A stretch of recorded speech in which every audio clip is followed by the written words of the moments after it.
What's up, guys? I'm Matt. Welcome to The Edge. Tonight we're going to ask this question: why would God love me?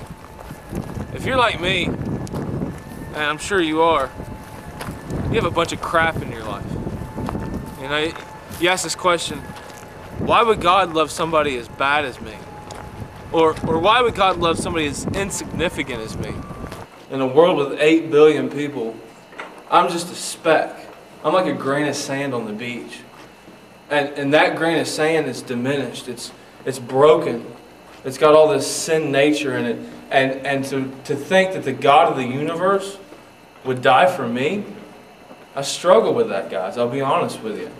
You know, through my battles with pornography and alcohol and premarital sex and shoplifting and toilet papering pastors' houses, Kevin, I came to this point where I had to ask myself, all right, are you going to give up this stuff and come to God? Or are you going to come to God and let Him take this stuff away from you? And tonight we're going to do that. I want you to think about, what's that junk in your life that's holding you back from God? What's the answer to that question? Why would God love somebody like me? I just pray that in this time, in this evening, that you start to realize how big God is and how much He so desperately wants to love you, no strings attached. Growing up, I had this thought that I had to get myself cleaned up. I had to get myself together. I had to get all this garbage out of my life before I could come to God and say, okay, now I'm a Christian, now I'm a follower. I used to live across the street from this church. It was a big Baptist church, and every Sunday morning I would wake up and I would look across the street and I'd see these hundreds of people smiling, happy, pretty, dressed up, heading into church. And I would think, those people would never accept me. Never mind their God accepting me. I'm going to be judged, I'm not going to be accepted, and I'm going to be cast out. And for that reason, I'm not going to go into that building. And what I was doing was making excuses. Excuses to not draw close to God. I was allowing my failures to separate me from the love of Christ and His free gift on the cross. You know, I struggle with all the stuff in my past. I have issues. I have this doubt. I have this inhibition that I can't come to God. That because of all the stuff that I've done, that I can't really get close to Him. But because of that, Jesus took a spike, a nail in His wrist. Because of all that brokenness, because of all that sin, because of all the things that separate me from God, He took these spikes and said, you're forgiven. And you're my child, and I love you. And nothing could ever separate you from my love.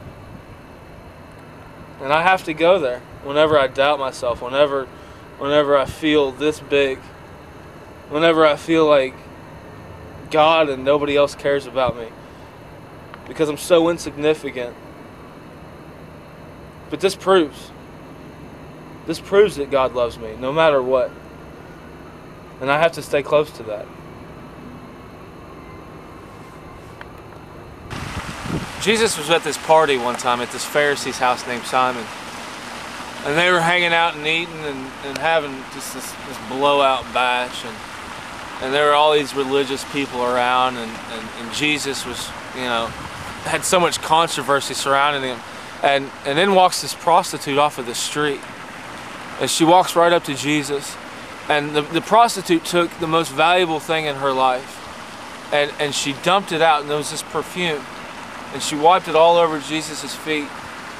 And as this guilt and this remorse for her lifestyle washed over her, she began to just sob and weep, and her tears fell on Jesus' feet, and she began to wash them, and then she would wipe them up with her hair.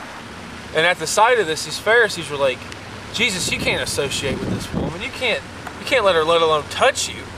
And Jesus responded with a parable like He did so often. He said, there's this one guy who was loaned 500 pieces of silver, and this other guy who was loaned 50 pieces of silver. And after a certain amount of time, these guys came back to the guy that lent them the money and said, man, we can't pay you back. We just don't have it. And the guy said, well, don't worry about it. You're forgiven. And these men went away just rejoicing. And And then Jesus said to Simon, "Who do you think was forgiven more?" And Simon said, "Well, obviously it was the guy who borrowed more money."